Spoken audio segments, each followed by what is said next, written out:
나면 이제 무더위가 오잖아요. 특히 장마철 되면 어떻습니까? 굉장히 이 습기 때문에 많이 좀 찝찝하고 좀 그렇습니다. 그래서 짜증이 많이 날 수 있습니다. 그럼에도 불구하고 무더위와 짜증 속에서도 우리는 무엇에 집중해야 되죠? 말씀에 집중해야 합니다. 그리고 우리가 감사일기를 쓰는 것처럼 하나님께서 나의 삶 가운데 어떻게 말씀하시는지를 깨달으면서 주 앞에 감사하는 삶을 살아가야 합니다. 그렇게 되면 우리의 짜증과 우리의 어떤 절망 속에서도 하나님의 뜻을 발견하게 되고 하나님이 기뻐하시는 그런 삶의 모습으로 항상 변화되어질 줄 믿습니다.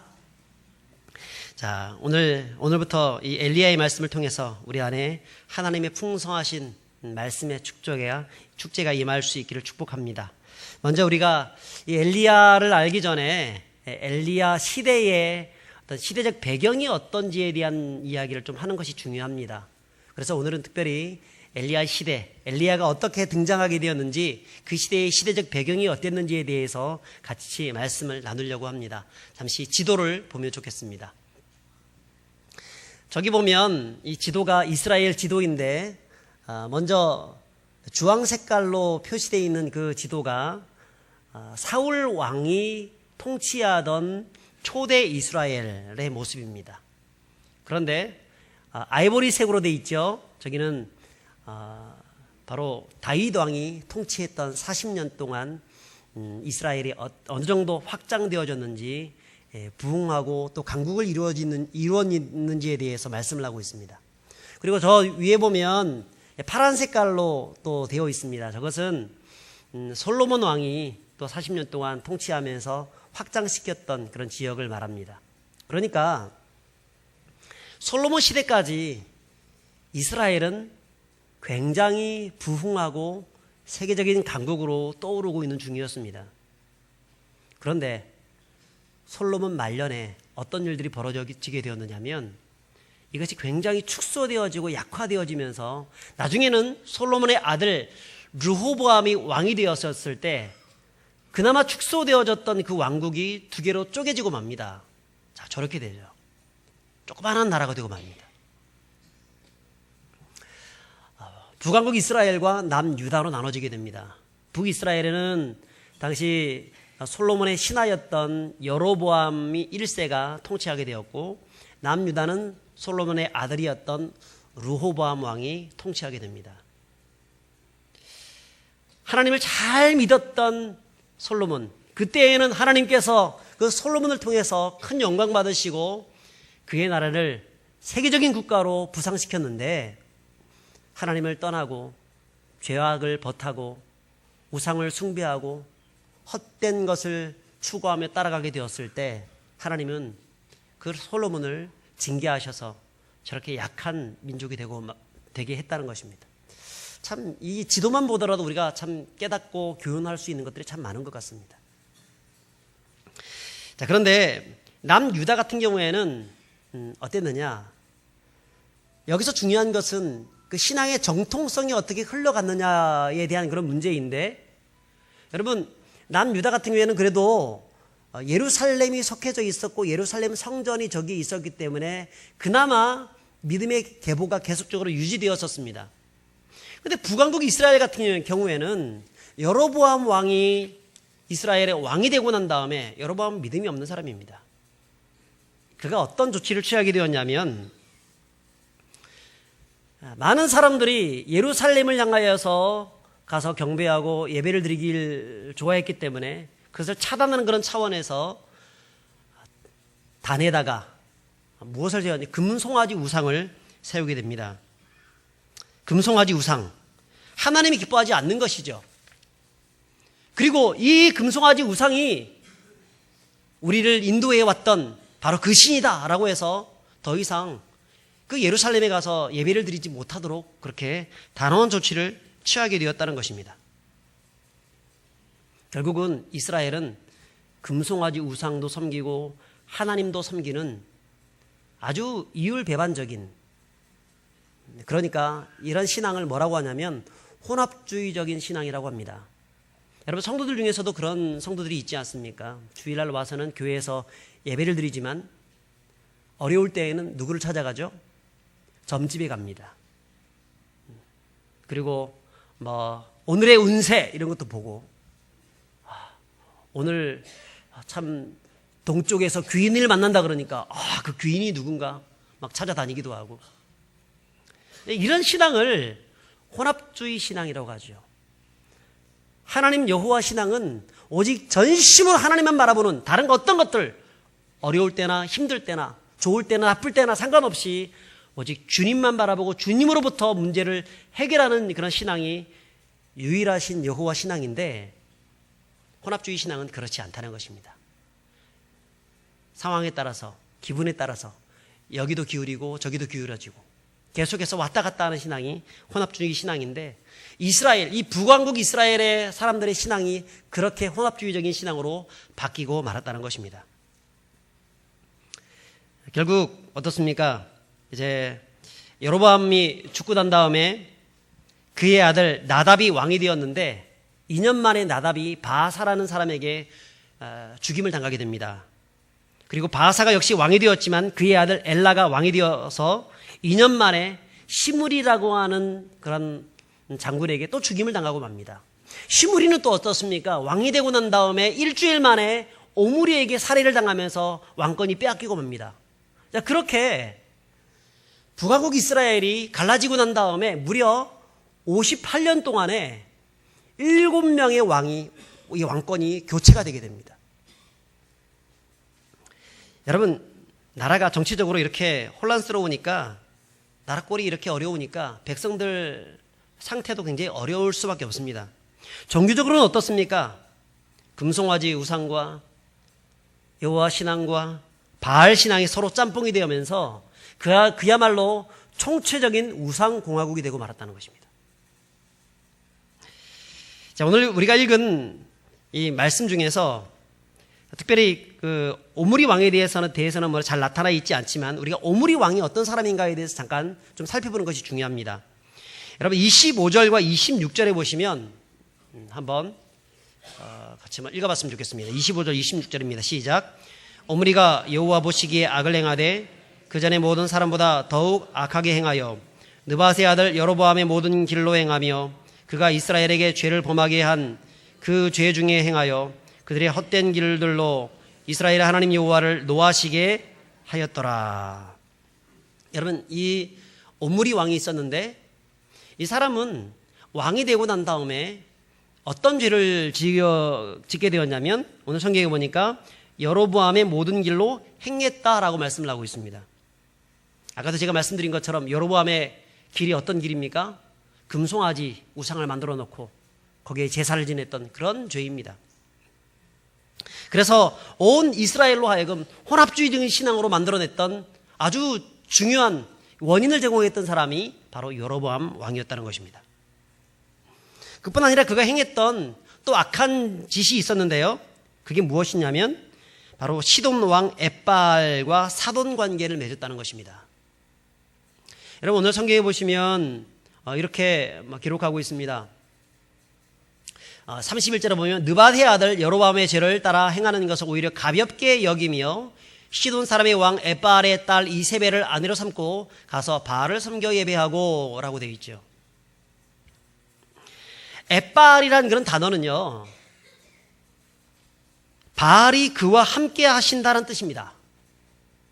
혹은 바알의 사람이란 뜻을 가지고 있습니다.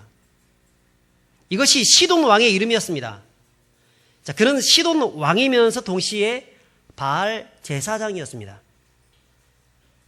그러면 여러분, 왜 이 오므리라는 사람이 이 사람과 사돈 관계를 맺었는가? 그거에 대해서 우리가 일목요연하게 말씀드리면 경제적이고 또한 방위적인 측면에서 혹은 정치적인 목적 가지고 이렇게 사돈 관계를 맺게 되었습니다. 여러분, 당시 이 오므리가 통치하고 있었던 이 북왕국 이스라엘은 국제적 상황이 심상치 않은 상황이었습니다. 다시 한번 그림을 한번 보시면요.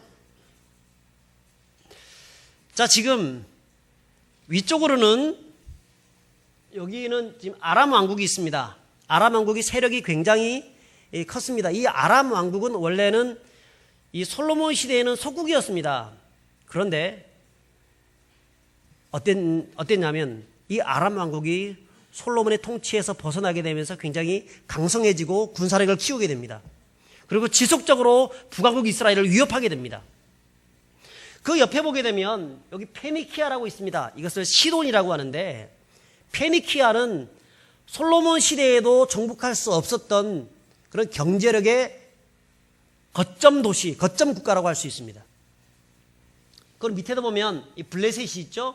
조그만 나라이지만 이 나라는 다윗도 솔로몬도 손댈 수 없었던 그런 아주 강성한 그런 국가였습니다. 그리고 그 밑에 남유다가 있죠. 그러니까 어떻습니까? 북왕국 이스라엘 같은 경우에는 사방이 적도로 둘러싸여 있습니다. 사방이. 어디 뻗어나갈 수 있는 그런 공간이 없습니다. 마치 우리나라와 비슷한 것 같지 않습니까? 우리나라 북쪽으로는 북한이 있죠. 서쪽으로는 중국이 있죠. 동쪽으로는 일본이 있죠. 남쪽으로는 미국과 서구 열강들이 있죠. 그리고 저 귀퉁이 쪽에는 또 러시아가 있죠. 전부 다 사방으로 꽉 막혀져 있는 그런 상황입니다. 마치 북왕국 이스라엘을 보는 것 같다고 볼 수 있습니다. 자, 이런 상황 속에서 이 오므리 왕, 어떻게 이 나라를 증진시킬 수 있을까? 회복시킬 수 있을까? 그리고 경제력을 다시 회복시키고 군사력을 증강시켜서 우리의 적대적인 그런 국가들에 대해서 대항할 수 있을까? 이런 마음들을 가지게 된 것은 왕이라면 당연히 해야 될 일들일 것입니다. 자, 그런데 그가 취했던 방법이 무엇이냐면, 우리 같으면 좀 남유다와 같은 어떤 신앙으로서 똘똘 뭉치고 한번 뭔가 해보자, 같은 민족이니까 한번 해보자, 이렇게 할 것 같은데, 북이스라엘은 누가 손을 잡게 되었냐면 바로 페니키아, 여기 있는 페니키아 시돈 왕과 손을 잡게 되었다는 것입니다. 왜 그렇습니까?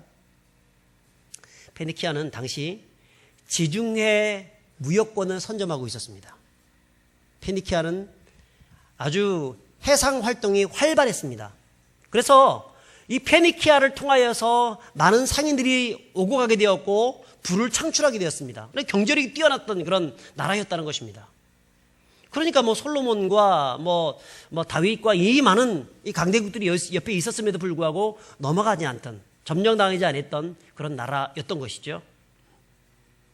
그래서 이 페니키아와 손을 잡게 되면 우리가 그들의 경제력에 힘입어서 부강한 나라가 될 수 있을 뿐 아니라, 그리고 저 북동쪽에 있는 아람 왕국도 견제할 수 있겠다, 이런 마음들을 가지게 된 것이죠. 그래서 이 나라와 손을 잡게 된 것입니다. 결국은 어떻게 됐습니까? 성공합니다. 손을 잡아서 성공합니다. 그래서 역사학자들은 이 오므리 왕에 대해서 평가하기를, 모든 북왕국에 있는 수많은 왕들이 있었지만 그 중에서 경제적인 문제와 이 군사적인 문제로만 가지고 본다면 가장 위대한 왕이었다라고 평가하기도 했습니다. 근데 여러분, 아무리 경제적 문제와 또 나라를 든든히 세워보겠다고 하는 그런 욕심이 앞선다 할지라도 결코 해서는 안 되는 일이 있습니다. 이스라엘은 그래도 누구의 나라입니까? 하나님의 나라입니다. 아무리 세월이 흘러도 하나님의 나라, 하나님의 선민입니다. 그러면 이 선민의 정통성이 있는 나라가 바알 공화국인 이 시돈과 손을 잡는다는 것은 있을 수 없는 일이라는 것입니다. 여러분, 믿는 자와 불신자가 어떻게 서로 손을 잡을 수 있고, 또 하나님과 어떻게 벨리알이 손을 잡을 수 있는가에 대해서 성경은 말씀을 하고 있죠. 아무리 공부를 잘하게 하고 잘 살게 만들고 경제력과 또한 나라의 어떤 그 힘이 있게 만들고 그렇게 한다 할지라도 아닌 것은 아니라는 것입니다. 저는 요즘 한국 이 정치와 여러 가지 삶의 현실들을 보면서 여러 가지로 기도를 많이 하게 됩니다.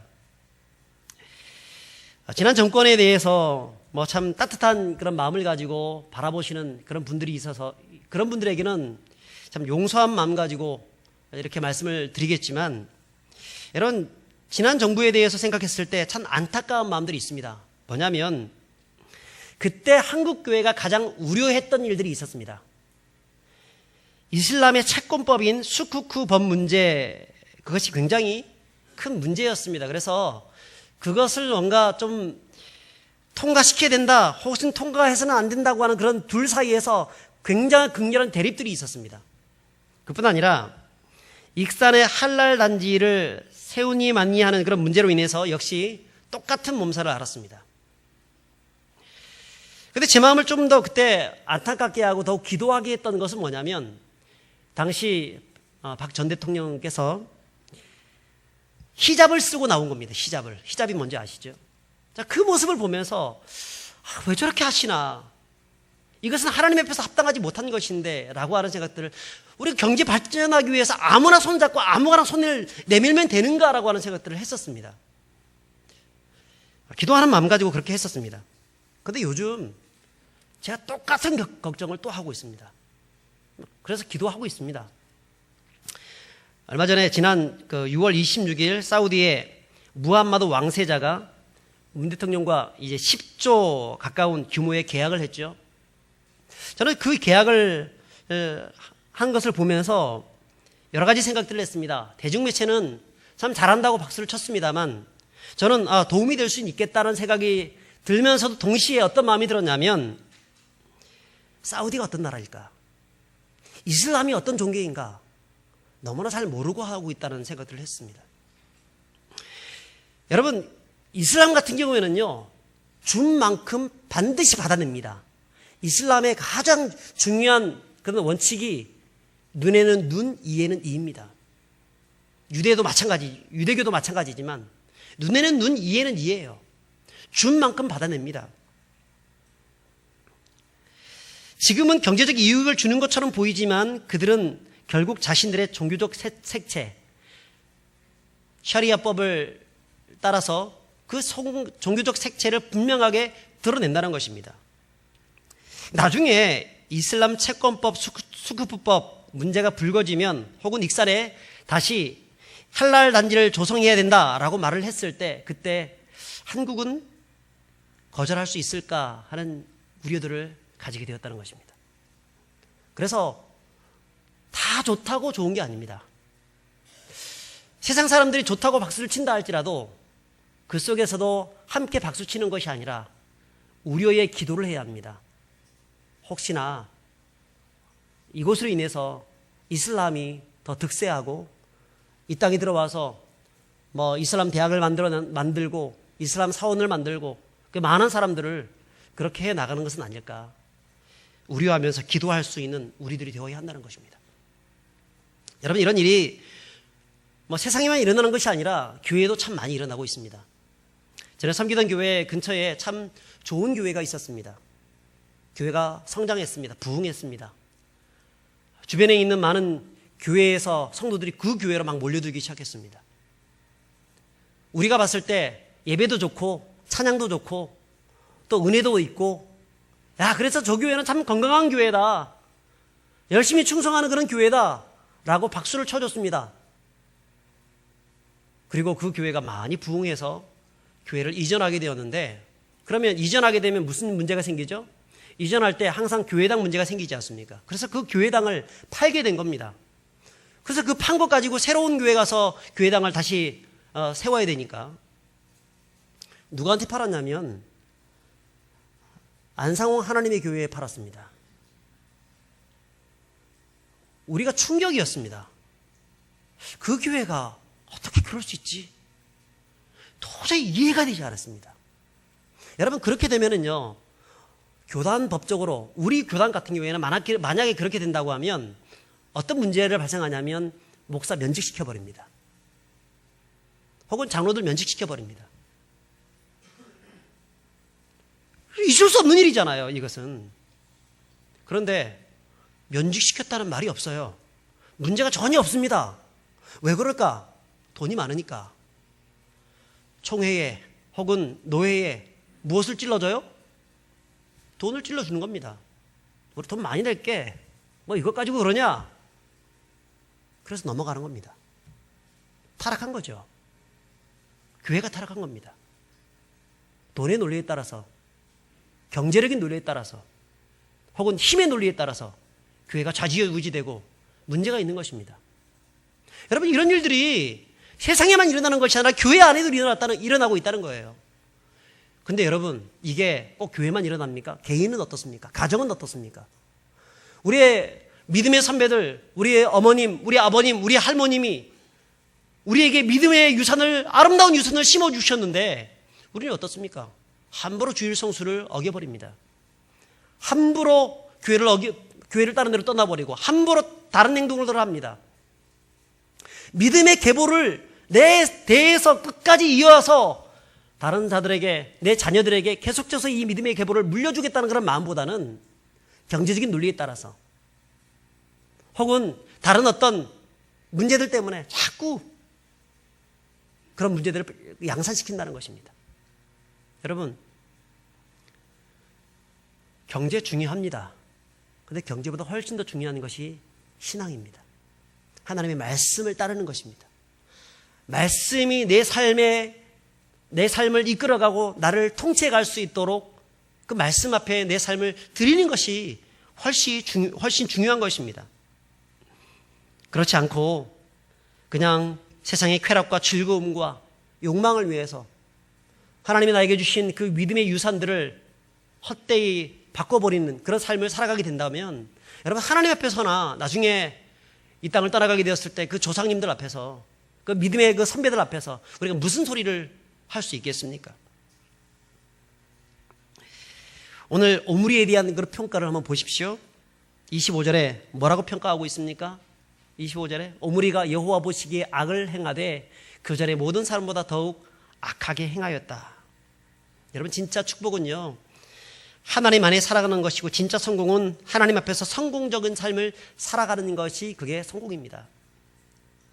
하나님과의 바른 관계를 맺지 못하는 가운데에서 맺는 그런 성공은요, 모두 다 세상에 썩어질 동아줄을 붙잡는 것과 똑같은 것입니다.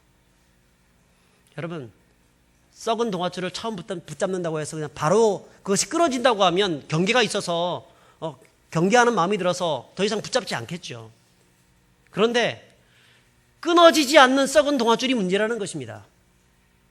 뭔가 견고한 것처럼 보이지만 한참 붙잡고 올라가다 보면 그 썩은 동아줄은 반드시 끊어지기 마련입니다. 문제가 있기 때문에. 여러분, 세상의 동아줄이 그렇습니다. 그 썩은 동아줄을 붙잡고 올라가게 되면 올라가면 올라갈수록 더 손해입니다. 올라가다가 더 높이 올라가다가 떨어지면 더 비참하게 되는 것입니다. 여러분, 성도는 어떤 동아줄을 붙잡아야 합니까? 견고한 예수 그리스도의 동아줄을 붙잡아야 합니다. 하나님 앞에서 바른 예배자가 되겠다고 하는 예배의 동아줄, 자녀들에게도 하나님의 말씀을 부지런히 말씀을 가르치겠다고 하는 그런 말씀의 동아줄, 오직 성령 받고 충성하겠다고 하는 성령의 동아줄, 어떤 일이 있어도 하나님 앞에서 감사하는 마음을 잃지 않겠다고 하는 그 감사의 동아줄을 붙잡는 성도들이 되어야 한다는 것입니다. 세상의 동아줄이 아니라, 썩어지고 없어질 것들이 아니라 영원한 하나님의 말씀을 붙잡고 승리하시는 분들이 될 수 있기를 주의 이름으로 축복합니다. 여러분, 오므리 가므리를 보십시오. 처음에는 잘 나갔습니다. 그렇지만 나중에는 반드시 응당한 대가가 있게 되는 것입니다. 죄가 되물림되는 것입니다. 아무리 세상적으로 잘 나가고 좋은 공부시키고 자기 보기에 딱 맞는 신부감을 골라주어도 오히려 그것 때문에 더 망하게 되는 것입니다. 오므리에게는 아합이라는 아들이 있습니다. 아합은 부모에게서 소위 착한 사람이라 할 수 있습니다. 나쁜 말로 하면 자기 결정권이 잘 없는 결정장애자, 이 사람이 바로 아합이었습니다. 그래서 결혼도 부모님이 지정해준 대로 그대로 결혼했습니다. 착한 사람이죠. 부모님이 지정해준 대로 결혼했으니까 착한 사람이죠. 그런데 진짜 믿음의 사람이라고 하면 그 사람은 잘못된 사람입니다. 그 사람은 하나님 앞에서 합당하지 못한 사람입니다. 어떻게 이스라엘이 시돈 왕 바알 제사장의 딸과 결혼할 수 있단 말입니까? 이렇게 말을 해야 되는 것이 정상이죠. 그런데 이 사람은 단순히 착한 사람일 뿐이었습니다.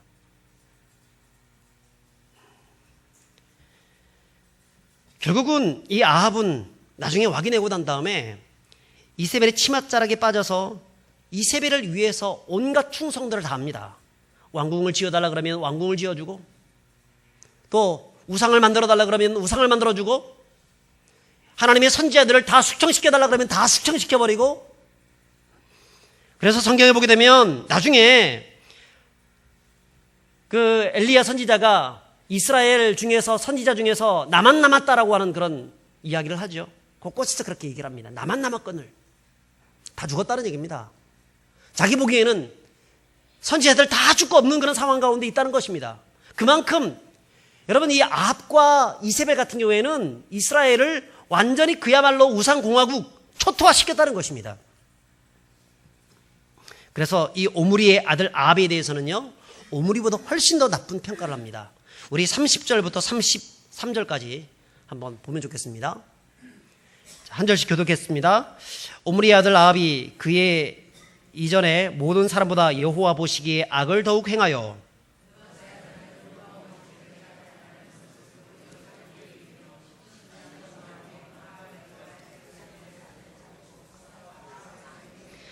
사마리아에 건축한 바알의 신전 안에 바알을 위하여 제단을 쌓으며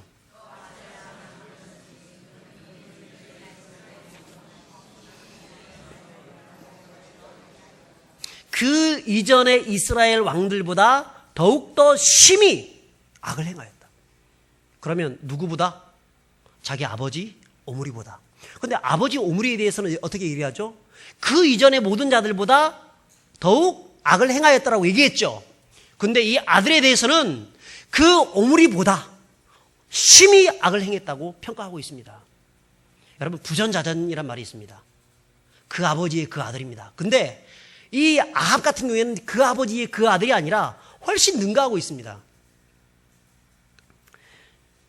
여러분, 아합이 이렇게 된 데는 저는 크게 두 가지 문제가 있었기 때문에 그렇다고 저는 생각합니다. 첫째는 부모의 문제입니다.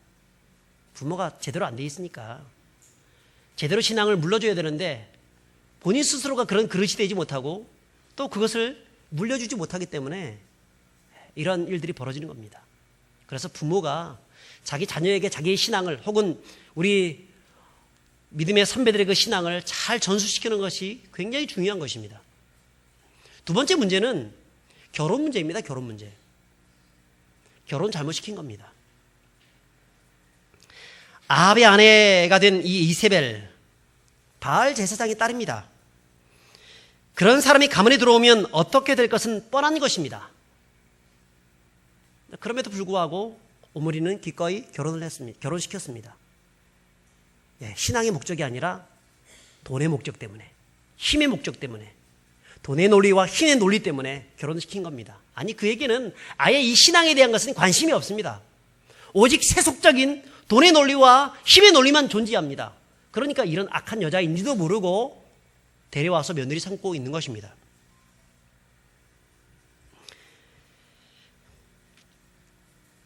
그런 무분별한 오므리의 모습 때문에 결국 31절에 아합은 이세벨과 함께 하나님을 예배하기보다는 바알을 섬겨 예배했다라고 말씀을 합니다.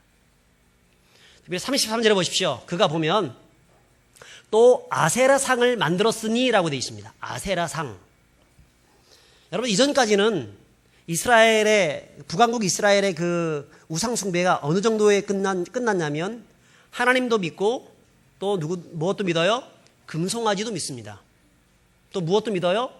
바알 신상도 믿었습니다. 이 세 가지로 끝났습니다. 그런데 여기다가 하나가 더 들어왔습니다. 아세라가 들어왔습니다. 아세라는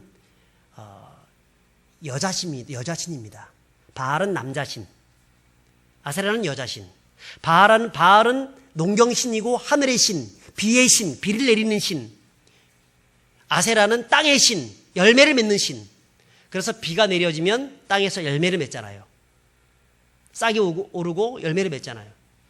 이것을 어떻게 비유를 저들은 생각했냐면 하늘에서 비가 내리는 것과 땅에서 열매를 맺는 것은 남자 여자와의 어떤 성적 관계를 말하는 것이다 라고 생각했습니다. 그래서 바알 신상이 들어왔을 때에도 성적인 문제가 많이 생겼지만 아세라까지 이제 동반해가지고 들어오게 되면서 이스라엘은 어떻게 되었습니까?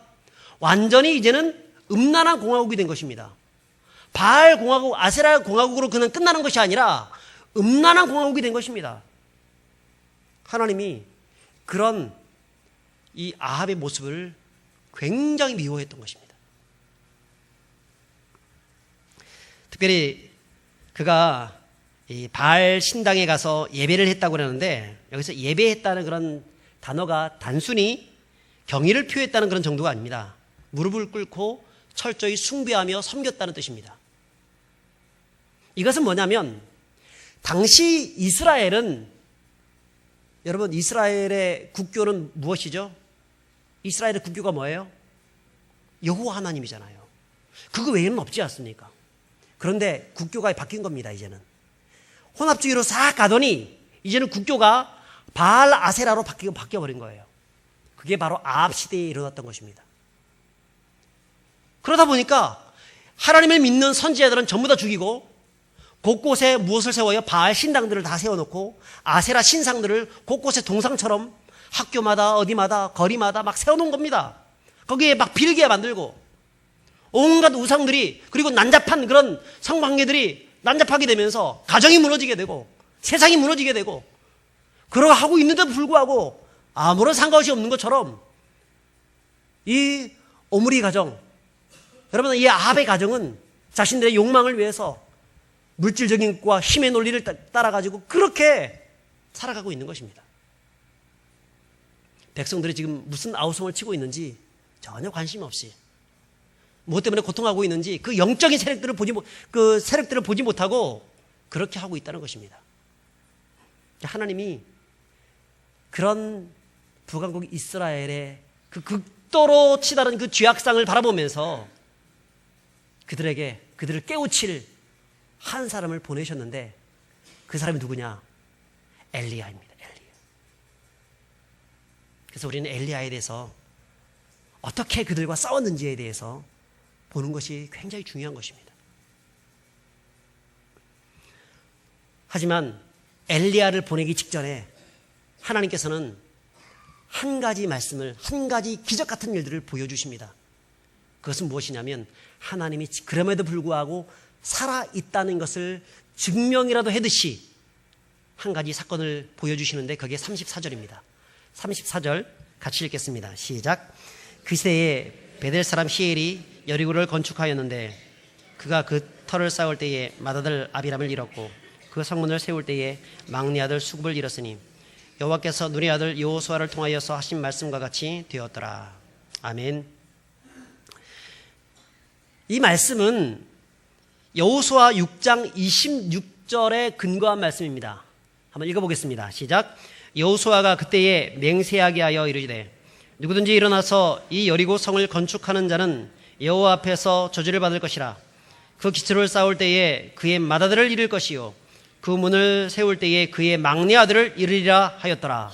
이것은 무려 몇백 년 전에 여호수아가 이스라엘 백성 그 가나안 땅을 차지할 때, 그때 여리고성을 무너뜨리고 난 다음에 그 여리고성을 등에 지우고 돌아서면서 했던 말입니다. 저 여리고성 누구든지 지으면 결국은 저주를 받을 것이다. 기초를 쌓게 되면 맏아들을 잃을 것이고, 문을 세우면 막내 아들을 잃게 될 것이다. 그렇게 예언적인 말을 했었습니다. 그런데 그 말씀이 수백 년이 지나서 바로 이 시대에 성취가 되고 있다는 것입니다. 놀랍지 않습니까? 16장을 가만히 쭉 읽어보시면은요, 전부 다 악을 행하였더라. 여호와 보시기에 악을 행하였더라. 그 이전보다 훨씬 더 악을 행하였더라. 그래서 하나님이 진노하게 되었더라. 여호와의 노를 격발시켰더라. 여러분, 이런 말씀들이 계속 나옵니다. 그런데 맨 마지막 절, 그러니까 엘리야가 등장하기 바로 직전에 이 말씀을 하고 있는 이유가 무엇입니까? 그것은요, 그런 어둠이 자욱하게 깔렸던 그런 시대라 할지라도 하나님의 말씀은 여전히 살아있다는 것을 보여주고 있는 것입니다. 여러분, 이 세상이 아무리 악이 세상을 지배하고 악한 생각들, 악한 법들이 만들어지고 교회가 무너진 것처럼 보여지고 진리가 땅에 파묻히고 없어지는 것처럼 보여도요, 하나님의 말씀은 여전히 지금 살아계십니다. 여전히 역사하고 계십니다. 그것을 우리가 믿음으로 고백할 수 있어야 합니다. 하나님은 죽었다라고 생각하는 많은 사람들 앞에서, 여러분 그때 당시 많은 선지자들이 이 아합에 의해서 이 이세벨에 의해서 죽어갔습니다. 그때 어떤 생각이 들었을까요? 과연 하나님은 살아계실까라고 하는 생각이 들지 않았겠습니까? 과연 하나님은, 내가 지금 이런 고통을 당하고 있는데 하나님은 어디 계십니까? 저들이 나를 너의 하나님이 어디 있느냐라고 얘기하고 있을 때, 하나님 당신은 어디 계십니까? 라고 하면서 죽어가지 않겠습니까?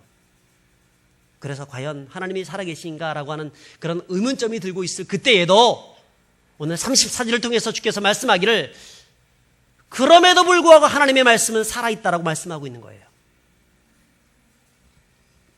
여러분, 오늘날 우리가 살아가고 있는 이 시대가 어쩌면 아합 시대와 같지 않는가 하는 생각이 듭니다. 공의는 땅에 떨어졌습니다. 정의도 땅에 떨어졌습니다. 사랑도 땅에 떨어졌습니다. 진리는 어디에 갔는지 모르겠습니다. 온데간데 없습니다. 교회가 교회답지 못하고 있습니다. 세상은 더욱더 말할 것이 없습니다. 이런 시대에, 우리가 살고 있는 시대, 가정은 거의 무너져 가고 있습니다. 나라에서 혹은 세계 정세가 계속해서 하나님의 말씀과 반하는 쪽으로 나가고 있습니다. 학교에서 아이들한테 동성애를 가르쳐야 될 그런 시기가 점점 가까우고 있습니다. 그것이 합법적으로 될 때가 가까워지고 있습니다. 여러분, 이런 시대 속에서 우리가 절망할 수 있습니다. 교회는 점점 안 된다고 합니다. 다음 세대는 점점 없어지고 있습니다. 우리 교회만 보더라도 어른들은 많으신데 다음 세대는 점점 갈수록 점점 적어집니다. 개미 허리처럼 상체는 굉장히 튼튼한데 하체는 굉장히 약해지고 있습니다. 정말 안타깝다는 생각이 듭니다. 그럼에도 불구하고 한국교회가 똑같은 이런 시련과 아픔 속에 있습니다. 그럼에도 불구하고 하나님은 살아계시고 하나님의 말씀은 역사하시고 설령 그것으로 말미암아서 우리에게 수많은 고통이 있고 핍박이 있고 어려움이 있어서 우리를 죽음으로 내어 볼린다 한다 할지라도, 여러분, 진리는요 그 속에서 다시 빛을 발하면서 다시 살아나게 되는 것입니다. 세상 사람들이 아무리 다이아몬드에다가 흙을 막 갖다 발라도, 여러분, 그 다이아몬드가 빛에 드러나기 시작하는 순간 가장 휘황찬란한 빛을 보여주는 것입니다. 그것을 흙을 닦아버리기만 하면 그 광채가 다시 한번 빛나는 것처럼 하나님께서는 진리의 말씀을 우리에게 두셨습니다. 저와 여러분들에게 두셨습니다. 그렇기에 우리는 좌절하거나 낭망하거나 넘어질 이유가 없는 것입니다.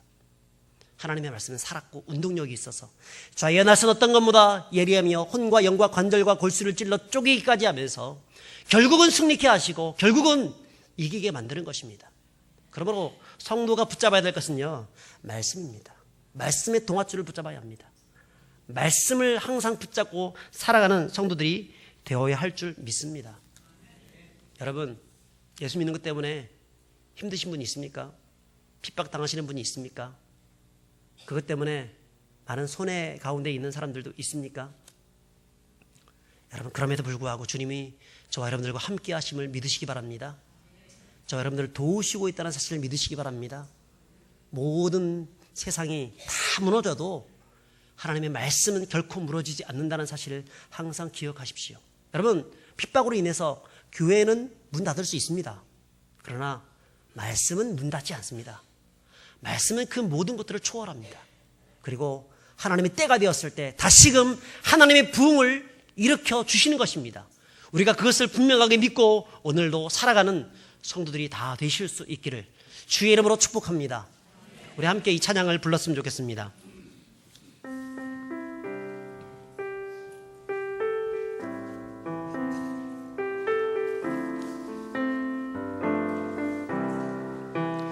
주님 뜻대로 살기로 했네. 주님 뜻대로